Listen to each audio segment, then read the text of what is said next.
हमारे बीच लाहौल स्पीति के पूर्व विधायक श्री रवि ठाकुर जी और साथ ही श्री रघुवीर ठाकुर जी, ये भी पूर्व विधायक हैं। श्री हेरेंग ताशी जी, श्री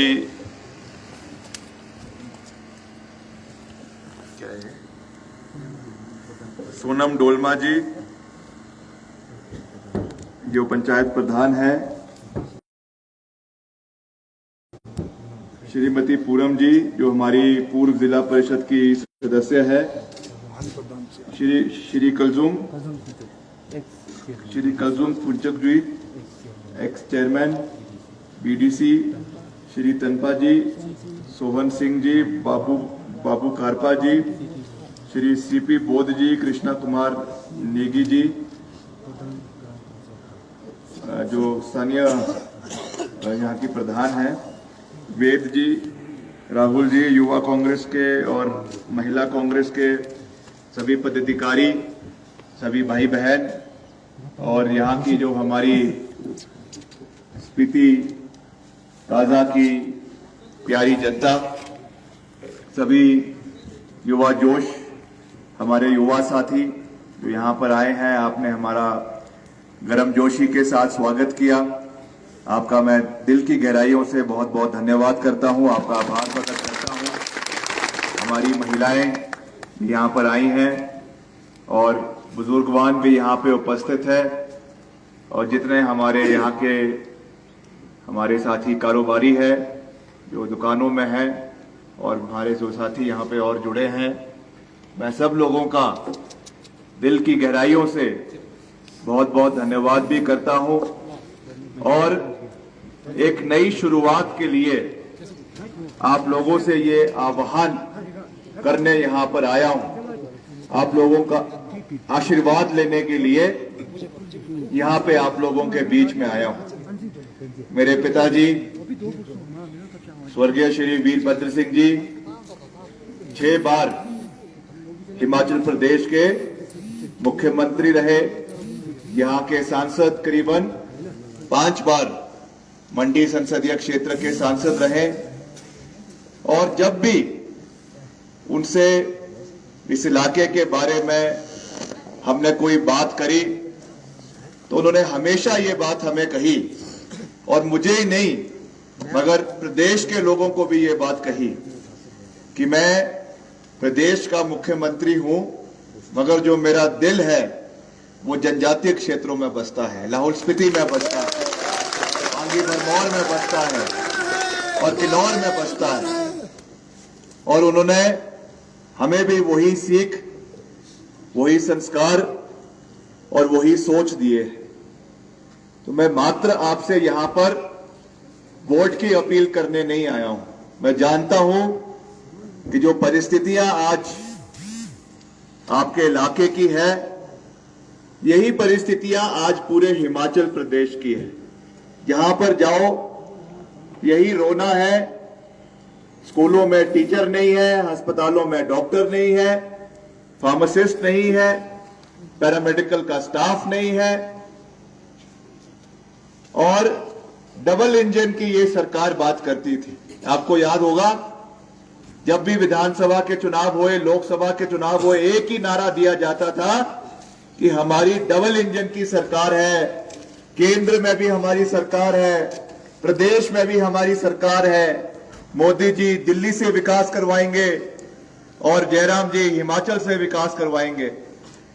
हम भी बहुत खुश हुए, हालांकि विपक्ष में थे। जब हम नए नए विधायक बने हमको भी लगा कि क्या बात है भैया, अच्छी बात है, क्योंकि हम भी सकारात्मक सोच में विश्वास रखते हैं। हमने सोचा कि जनता ने अगर भाजपा को जिता ही दिया है तो इनका भी विकास देखते हैं कैसा विकास है। और जयराम जी ने पहले ही साल जो है घोषणाओं की लड़ियां लगा दी पूरे प्रदेश में। हम ये बना देंगे, वो बना देंगे। युवाओं के बारे में बात हुई तो कहा कि 10 लाख नौकरियां देंगे, इन्वेस्टर मीट होगी धर्मशाला के अंदर। और फिर महिलाओं के बारे में बात की गई, महिलाओं को जो है आकर्षित करने के लिए चूल्हे दिए गए, हर घर में जो है वो एक स्कीम चलाई गई उज्ज्वला योजना, उसके तहत चूल्हे हर घर में दिए गए। मगर आस्ते आस्ते जो है स्थितियां स्पष्ट होने लगी। आस्ते आस्ते जब आपके बजट आपके पास उपलब्ध नहीं होने लगा, आज आपको जानकर हैरानी होगी कि हिमाचल प्रदेश 60,000 करोड़ 60,000 करोड़ के ऋण के अंदर डूबा हुआ है। इनकी सरकार बड़े बड़े हेलीकॉप्टर में घूम रही है, सरकारी गाड़ियों में घूम रही है, लग्जरी गाड़ियों में घूम रही है।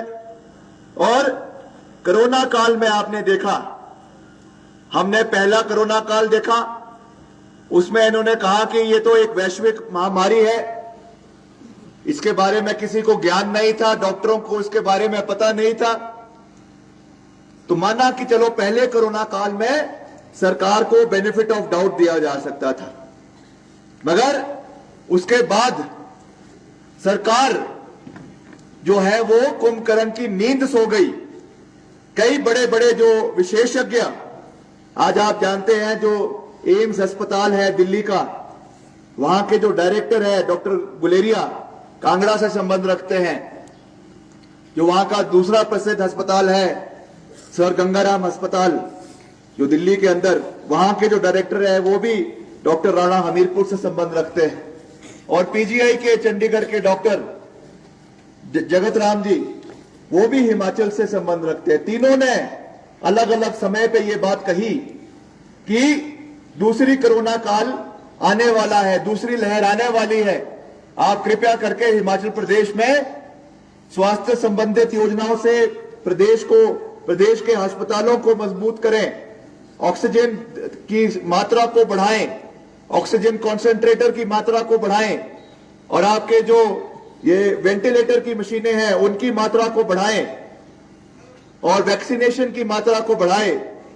मगर जयराम जी को अपनी उपलब्धियों का गुणगान करते हुए प्रदेश की फिक्र बिल्कुल भी नहीं थी। और क्या कोरोना दूसरे काल में हुआ वो आप लोगों के सामने है। 2,500 लोग हिमाचल प्रदेश में दूसरी कोरोना काल में उनको अपनी जान गंवानी पड़ी। कितने बुजुर्गों को अपनी जान गंवानी पड़ी, और क्या कारण था उसका? क्योंकि ऑक्सीजन की सप्लाई उनको समय पे नहीं मिल पाई। अगर समय पे ऑक्सीजन मिल जाता, समय पे अस्पताल पहुंच जाते, तो ये दुर्गम परिस्थिति जो है वो हिमाचल प्रदेश के अंदर हमको देखने को नहीं मिलती। मगर आज जिस तरीके से ये डबल इंजन की बात करते हैं, आप मुझे बताइए यहां पे जितने युवा बैठे हैं, किन लोगों को नौकरियां पिछले 3 साल में जयराम सरकार के अंदर मिली? एक आदमी यहां पे हाथ खड़ा करके मुझे बता दे कि हमको नौकरियां मिली है। उल्टा जो नौकरियां हिमाचल प्रदेश में दी गई, बड़ी मुश्किल से जो नौकरियां कई डिपार्टमेंट्स में दी गई, वो भी बाहर के युवाओं को, यूपी के युवाओं को, बिहार के, हरियाणा के युवाओं को जो है नौकरियां बांटी गई। ये परिस्थिति आज हमारे सामने है। ये परिस्थितियां आज प्रदेश के युवा आज अपने को ठगा महसूस कर रहे हैं, महिलाएं अपने को ठगा महसूस कर रही हैं, सरकारी कर्मचारी अपने को ठगा महसूस कर रहे हैं। हम जानते हैं कि प्रदेश के अंदर सरकारी कर्मचारियों का एक बहुत बड़ा तबका है, और हमेशा से कांग्रेस पार्टी की सरकार, राजा वीरभद्र सिंह जी की सरकार हमेशा कर्मचारी हितैषी रही है। चाहे डेयरेस अलाउंसेस बढ़ाने की बात हो, डीए बढ़ाने की बात हो, चाहे जेबीटी के लिए पॉलिसी बनाने की बात हो, एसएमसी टीचर्स के लिए पॉलिसी बनाने की बात हो। यही भाजपा की सरकार थी जिन्होंने एसएमसी के लिए जो पॉलिसी बनाई जा रही थी उसका विरोध किया। मगर वीरभद्र सिंह जी ने कहा कि कोई भी हमारा ऐसा स्कूल अछूता नहीं रहना चाहिए जहां पे मास्टरों की कमी है, वहां पे सब डिविजनल मैजिस्ट्रेट के माध्यम से, एसडीएम के माध्यम से एसएमसी की जो है रिक्रूटमेंट करवाई जाएगी, और स्थानीय युवाओं को उससे रोजगार भी मिलेगा और शिक्षा भी उन स्थानीय जो है स्कूलों में युवाओं को जो है वो मिल सकेगी। उसके लिए एसएमसी की पॉलिसी बनाई गई, पहले टीचर्स के लिए पॉलिसी बनाई गई, पैड टीचर्स के लिए पॉलिसी बनाई गई, कंप्यूटर टीचर्स के लिए पॉलिसी बनाई गई। हमारे जो जलवाहक है उनके लिए खास रूप से जो हमारी वृद्ध महिलाएं हैं, जो हमारी वृद्ध महिलाएं हैं और जो हमारी विडोज है, उनके लिए भी खास रूप से जलवाहक की नौकरियां प्रदेश में बनाई गई ताकि जो हमारी गरीब महिलाएं हैं उनको नौकरियां मिल सके। वैसे ही हमारे जो पंप ऑपरेटर्स है या हमारे आंगनबाड़ी की महिलाएं हैं, उनके लिए भी जो है पॉलिसी कांग्रेस पार्टी की सरकार ने बनाई और समय समय पे जो उनका मानदेय अगर आंगनबाड़ियों का बढ़ाया तो वो कांग्रेस पार्टी की सरकार ने बढ़ाया, आशा वर्कर्स का बढ़ाया तो कांग्रेस पार्टी की सरकार ने बढ़ाया। और जहां तक हमारे जनजातीय क्षेत्र के कर्मचारियों की बात है, उसके बारे में अभी रवि ठाकुर जी ने बड़े विस्तार पूर्वक आपको कहा कि समय समय पर जो पॉलिसीज बेलदारों की जो रिक्रूटमेंट के लिए पॉलिसीज बनाई, वो भी कांग्रेस पार्टी की सरकार और राजा वीरभद्र सिंह जी की सरकार ने समय समय के ऊपर बनाई है। और एक तो यहाँ का एक बहुत इंपॉर्टेंट इशू है जो नौ तोड़ का इशू है, उसके बारे में भी जितने भी केसेस आज तक हुए हैं, इतिहास इस बात का गवाह है कि वो कांग्रेस पार्टी की सरकार के समय में हुए हैं। और इस विषय को हमने अपने नेता प्रतिपक्ष से भी बात किया है, प्रदेश कांग्रेस के अध्यक्ष से भी बात किया है, जो हमारे इंचार्ज है उनसे भी हमने इस विषय पे बात करी है। इसमें जो कानूनी कुछ अटकलें आ रही हैं, उनके लिए हमने निवेदन किया है सरकार से कि जो हमारी इस बारी की कांग्रेस पार्टी का मैनिफेस्टो होगा, उसमें खास रूप से जनजातीय क्षेत्र के लिए नौ तोड़ की पॉलिसी को जो है बनाने का निर्णय इसमें लाया जाएगा, ताकि आने वाले समय में ये हक हमारे गरीब लोगों को यहाँ पे मिल सके और जो उनको जो भूमि दी जाती है आपकी कृषि के लिए और एग्रीकल्चर के लिए और हॉर्टिकल्चर के लिए, वो उनको मिले, ताकि हम अपने जो जनजातीय क्षेत्र के युवा हैं उनको जो है स्वरोजगार की दृष्टि से और आर्थिक रूप से मजबूत बनाने के लिए जो सोच हमारे प्रथम मुख्यमंत्री डॉक्टर यशवंत परमार जी की थी, जो ये कानून हिमाचल प्रदेश के अंदर लेकर आए और जिसको मजबूती समय समय पर राजा वीरभद्र सिंह जी ने दिलवाई, इसको एक्सपर्टाइट करने के लिए, क्योंकि कई जगह जो है सब डिवीजन में एसडीएम के पास इसकी पेशियां लगती रहती है, मगर समय रहते हुए इसका कार्य पूरा नहीं हो पाता है। और इसमें जो है अब FCA के कानून की वजह से भी इसमें बहुत तब्दीली हो रही है। और इसमें पिछले जब हमारी सरकार थी और उर्मिला सिंह जी जब उस समय राज्यपाल थी, उस समय स्पेशल इसमें इसको FCA के कानून को जो है एब्सटेन कर उसे स्टे लगाकर कई केसेस जो है वो नौ तोड़ के उस समय करवाए गए। मगर इसमें अब हमें इसमें नए तरीके से कानून बनाने की आवश्यकता है या उसमें अमेंडमेंट लाने की आवश्यकता है। इस मुद्दे को हम आने वाले समय में विधानसभा में भी रखेंगे और सरकार के समक्ष भी इस चीज को आने वाले समय में उठाया जाएगा, इसका मैं आपको पूरा विश्वास दिलाता हूं। और साथ ही साथ कई जगहों पे जो है एक आवाज जो है वो बड़े हाइड्रो प्रोजेक्ट्स के खिलाफ भी उठ रही है। पिछले कल मैं किन्नौर में था और किन्नौर के कई पू के लोग भी हमें मिले और उसके पहले सांगला के कई साथी, मैं उसके पहले सांगला में था दोपहर को, वहां पर भी कई लोग हमें मिले। और अभी पीछे आपने देखा कि किस तरीके से जो किन्नौर का निगलसरी का इलाका है, वहां पे जो भूस्खलन हुआ और उसमें पूरी की पूरी एक बस जो है वो कहीं ना कहीं इसकी वजह से दब गई, करीबन 28 लोगों की जान उसमें गई।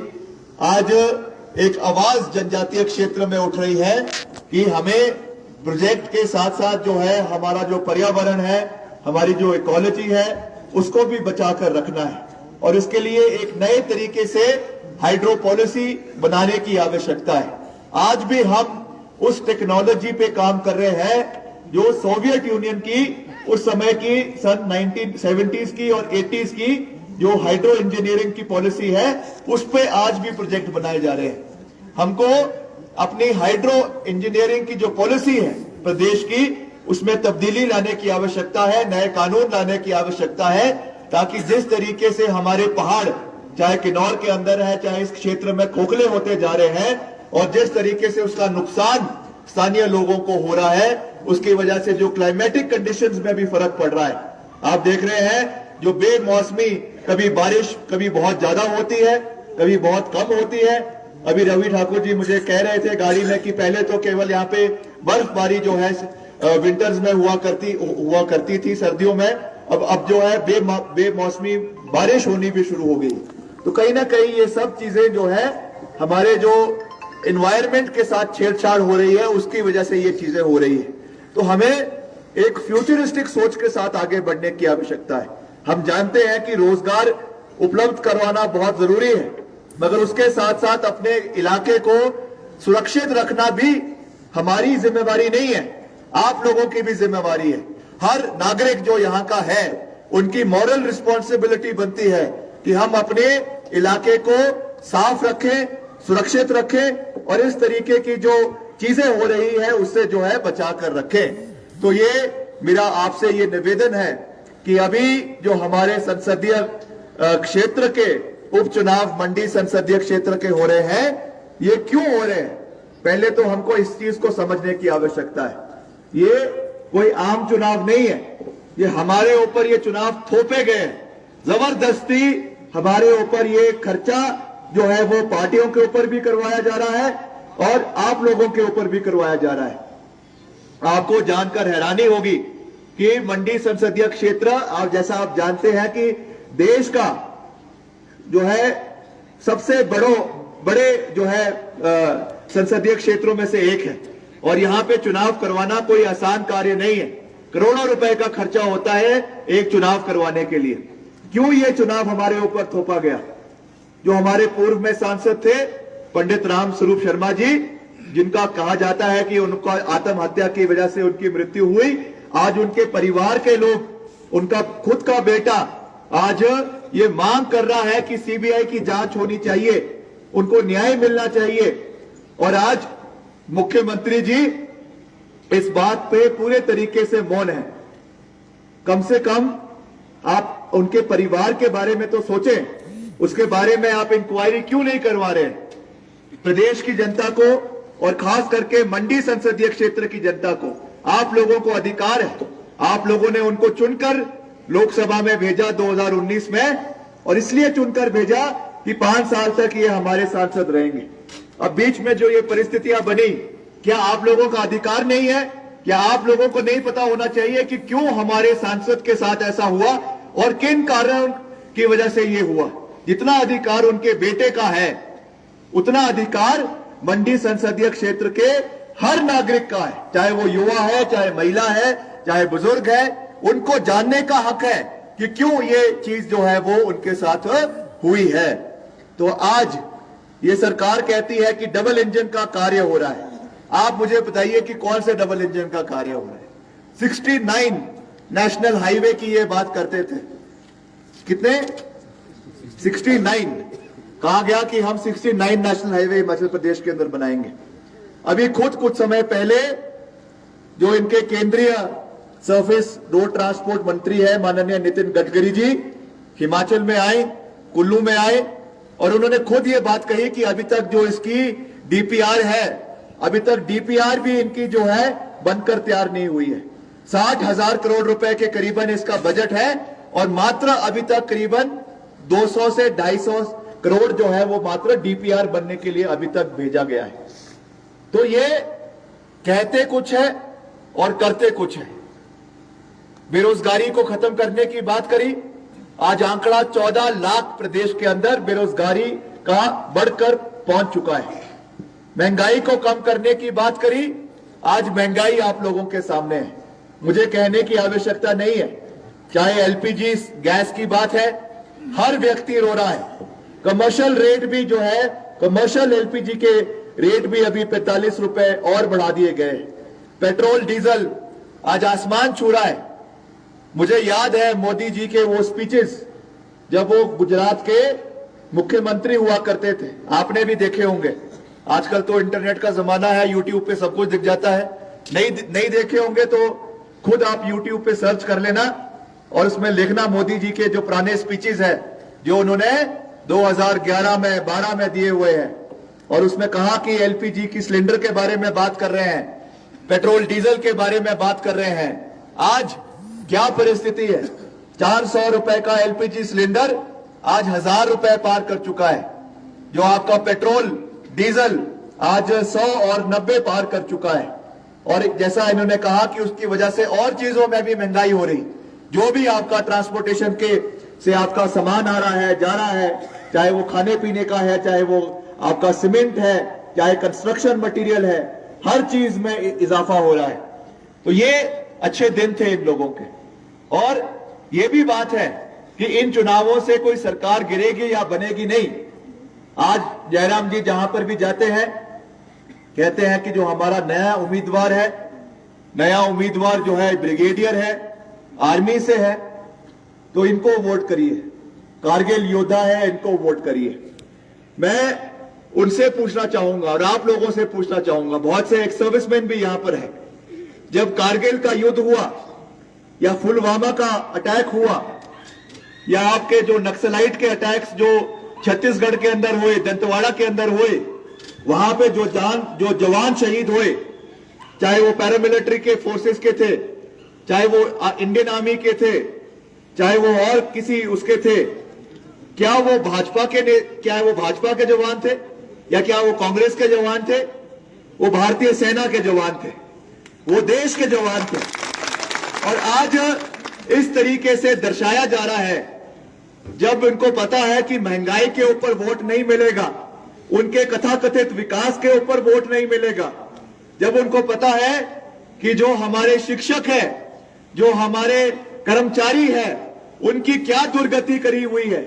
जूनियर ऑफिस असिस्टेंट की 3 साल हो चुके हैं, उनकी जो है वो उनके इंटरव्यू हुए, अभी तक जो है उनकी रिजल्ट निकल नहीं आए हैं, उनका समर्थन नहीं मिलेगा, तो फौज के पीछे छुपने की कोशिश कर रहे हैं। और ये भाजपा की पुरानी आदत है, जब जब उनको लगता है कि परिस्थितियां मुश्किल हो रही है, तो बात को कहीं से कहीं घुमा देते हैं, भारत पाकिस्तान के बारे में बात करना शुरू कर देते हैं, भारत माता का नारा देना शुरू कर देते हैं। अरे हम भी भारत माता का नारा दे सकते हैं और उनसे जोर से भारत माता का नारा दे सकते हैं। हमको उन लोगों से राष्ट्रवाद का ज्ञान लेने की आवश्यकता नहीं है। आपको जानकर यह हैरानी भी होगी और फक्र भी होगा कि ये कहते हैं कि जय श्री राम का नारा देते हैं और कहते हैं कि हिंदू का अगर कोई सही रूप से उनका हितैषी है तो भारतीय जनता पार्टी है।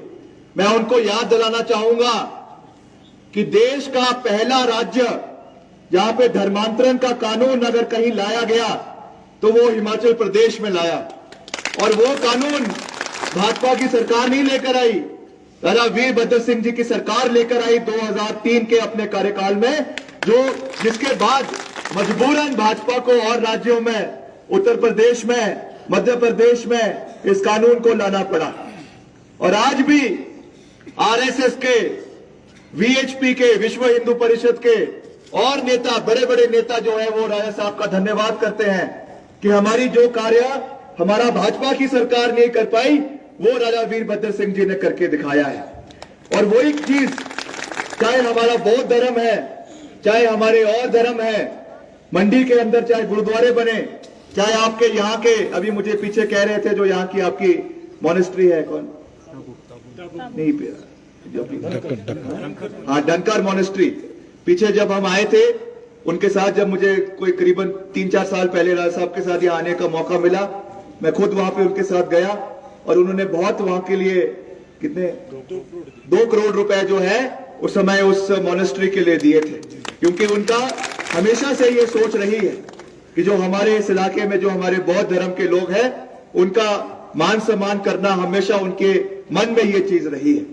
तो ये बातें मैं आज आप लोगों से इसलिए कर रहा हूं कि जब जब चुनाव आते हैं, हमारा सीधा और एक साफ सोच है कि जो चुनाव लड़े जाते हैं वो मुद्दों के ऊपर लड़े जाने चाहिए, बेरोजगारी के ऊपर लड़े जाने चाहिए, वो जो है रोजगार के ऊपर लड़े जाने चाहिए, महंगाई के ऊपर लड़े जाने चाहिए, आपने जो विकास कार्य किए हैं उनके ऊपर लड़े जाने चाहिए।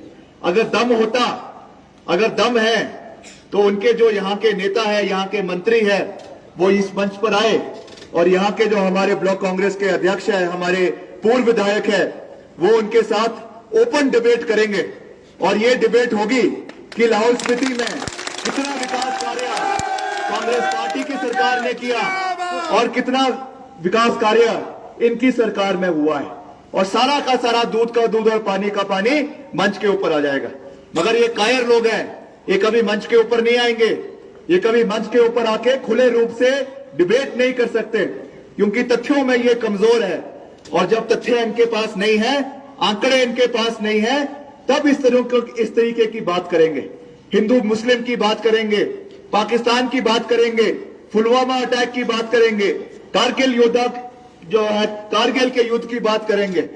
तो ये चीजें मैं आपको इसलिए कह रहा हूं, आप सब पढ़े लिखे लोग हैं, क्या वास्तविक परिस्थितियां हैं उससे आप लोग बहुत अच्छी तरीके से भली भांति उस चीज को जानते भी हैं, उस चीज को समझते भी हैं। एक बारी भावना में आ गए, पिछली बारी जब 2014 में नारा दिया, अब की बार मोदी सरकार, बहुत हुआ अत्याचार जो है बहुत है, आपके बेरोजगारी में है कमी, इसलिए मोदी सरकार, बहुत से युवा बह गए उनके जो है नारों में, महिलाएं बह गई उनके नारों में।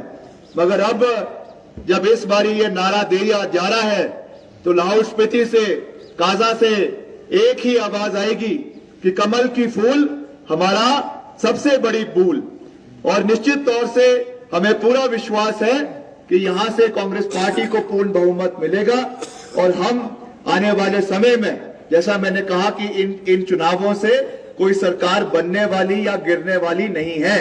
ये चुनाव से अगले 2 साल तक केंद्र में भी और 1 साल तक प्रदेश में भी भाजपा की सरकार ही रहेगी। मगर कम से कम जो दिल्ली में बैठी हुई अंधी और बहरी सरकार है और जो आपके शिमला में बैठी हुई अंधी और बहरी सरकार है, उनको ये पता चलेगा कि जब हमारे साथ कोई अत्याचार हो रहा है, हमारी महिलाओं के साथ जो महंगाई की मार हो रही है, हमारे युवाओं के साथ जो बेरोजगारी की मार हो रही है, अगर इस तरीके का माहौल चलता रहा तो हमको विकल्प चुनना भी आता है और हमको धमाका करना भी आता है। और वो धमाका आपके काजा से, आपके लाहौल स्पीति से इस बारी होना है और वो आप लोगों ने करना है। तो इसलिए मेरा आप लोगों से ये निवेदन है कि इन सब चीजों को मद्देनजर रखते हुए आपने कांग्रेस पार्टी का समर्थन करना है। और खास रूप से जो हमारे कारोबारी है, जो हमारे दुकानदार है, छोटे दुकानदार है, पहले डीमोनेटाइजेशन करवा दिया, रातों रात जो है वो सारे के सारे पैसे मार्केट से निकाल दिए, कहा गया कि काला धन जो है वो खत्म कर देंगे। आपको जानकर हैरानी होगी और आप इन तथ्यों को मेरे से बेहतर जानते हैं कि जितना पैसा जो है वो रातों रात रिजर्व बैंक में वापस डाला गया, 1 साल के अंदर अंदर उतना ही पैसा जो है 14 लाख करोड़ रुपए वापस जो है वो इकोनॉमी के अंदर वापस आ गया। कौन सा काला धन पे इन्होंने सर्जिकल स्ट्राइक करी, कौन सा काला धन कब हुआ?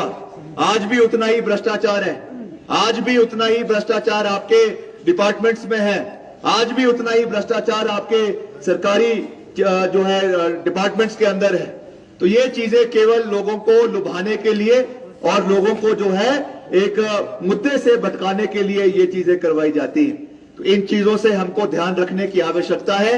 मैं ज्यादा लंबी बात नहीं कहना चाहता, अंत में यही कहूंगा कि हमारा परिवार हमेशा आप लोगों के साथ हमेशा खड़ा रहा है।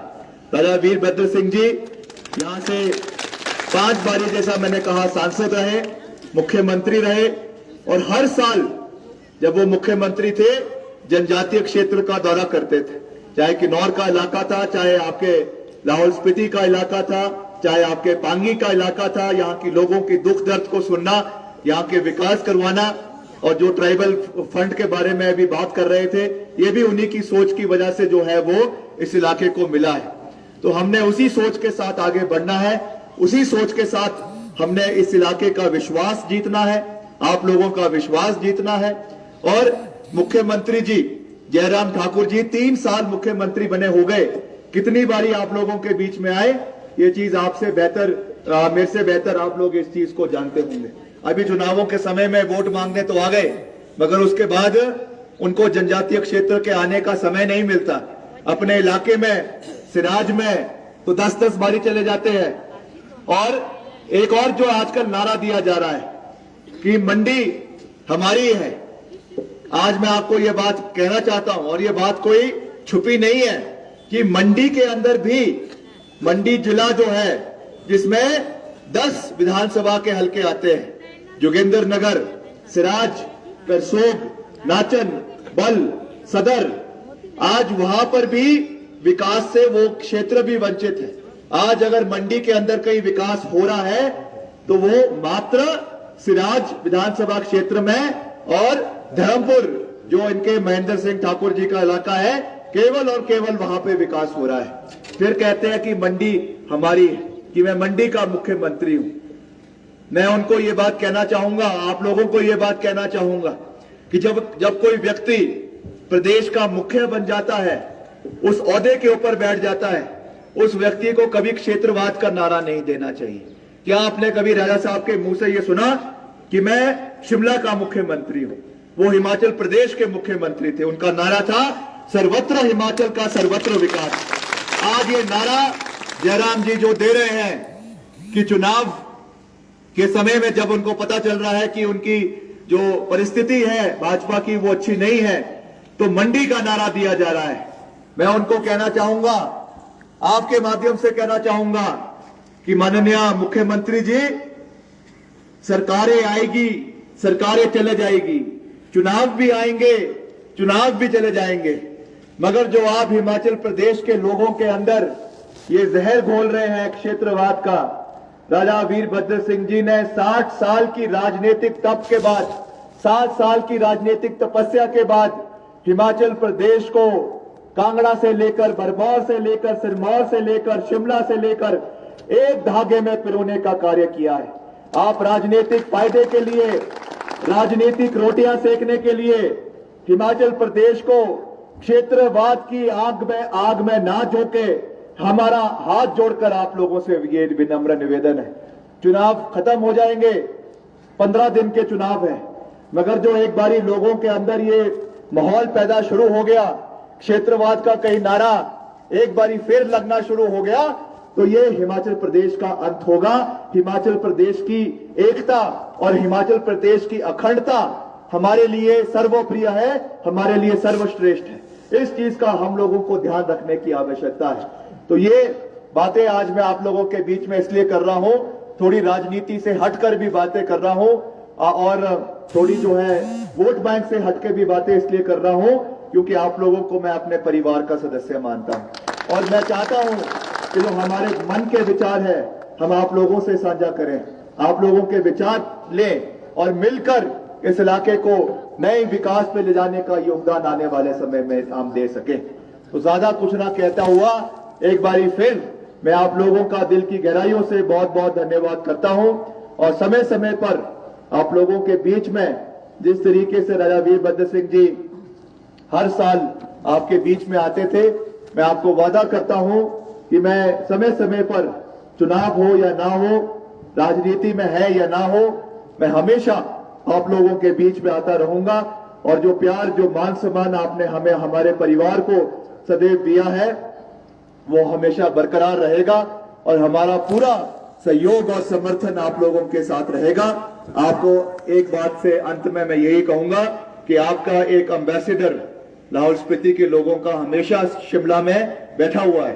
कोई भी आपकी यहाँ की कोई समस्या हो, आपकी कोई दिक्कत हो, हमारे घर के दरवाजे हमेशा आप लोगों के लिए खुले हैं। हम हमेशा आपकी आवाज को जहां पर भी हम हो सके, चाहे मीडिया के माध्यम से, चाहे विधानसभा के अंदर, चाहे सरकार से उठानी हो, आपकी आवाज को हम उठाने का भरसक प्रयास समय समय पर करते रहेंगे। आप सबका दिल की गहराइयों से बहुत बहुत धन्यवाद। जय हिंद, जय हिमाचल। एक नारा मैं दूंगा, आप सभी ने हाथ खड़ा करके समर्थन करना है। भारत माता की जय। पीछे वाले भी करे, भारत माता सबकी है। भारत माता की जय। भारत माता की जय। वंदे मातरम, वंदे मातरम। लाहौल स्पीति की जय। लाहौल स्पीति की जय। जय हिंद, जय हिमाचल। बहुत बहुत धन्यवाद आदरणीय विक्रमादित्य सिंह जी।